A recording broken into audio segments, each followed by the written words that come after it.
औरंगीटोन 7 number के main road पर break jumper न होने के सबब एक्सीडेंट रोज का मामूल बन गए। ताजिर बिरादरी का सराफा एहतजाज। यहाँ पे ट्रैफिक बहुत ज़्यादा चलती है, इस वजह से यहाँ पे गाड़ी तेज़ चलने की वजह से बहुत एक्सीडेंट हो रहा है। 4-5 महीने में 3-4 महीने में 3-4 एक्सीडेंट हो चुका है। लोग दुनिया से जा चुके, हाथ धो बैठे।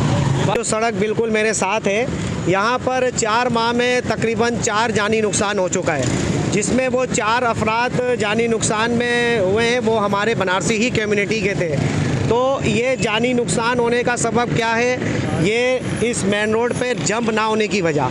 ठीक है। अच्छा, अभी गुज़िश्ता दिनों भी अभी कल हमारे एक बहुत अच्छे दोस्त इम्तियाज़ भाई का भी इसी रोड एक्सीडेंट में इंतकाल हुआ।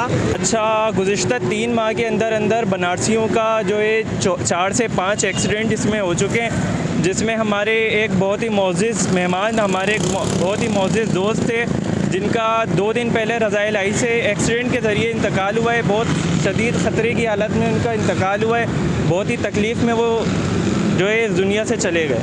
अच्छा, तो एक्सीडेंट का जो मकसद था, एक्सीडेंट जिस वजह से हो रहा था वो ये रोड थी, इसमें कुछ महीने पहले जम जो यहाँ पे था वो तोड़ दिए गए थे। तो आवाम ने अपनी मदद आपके तहत यहाँ पर 2 जम तामीर किए गए हैं। वो तामीर करने का मकसद सिर्फ इतना है ताकि एक्सीडेंट से बचाव हो सके। वो अगर आप उस रोड की तरफ देखें तो वहाँ पर स्कूल मौजूद है, इब्राहिम अली भाई स्कूल मौजूद है। वहाँ बच्चों की जब छुट्टियाँ होती है तो यहीं से वो रोड क्रॉस करते हैं, तो उसमें भी आए दिन जो है एक्सीडेंट के मामला, ट्रैफिक के मामला होते हैं। आज बिल्कुल ताजिर बिरादरी का कहना था कि हुकूमत हमारे साथ कोई कोऑपरेट नहीं करी, हम अपनी मदद आप जो रोड पे जंप बना रहे हैं। जी।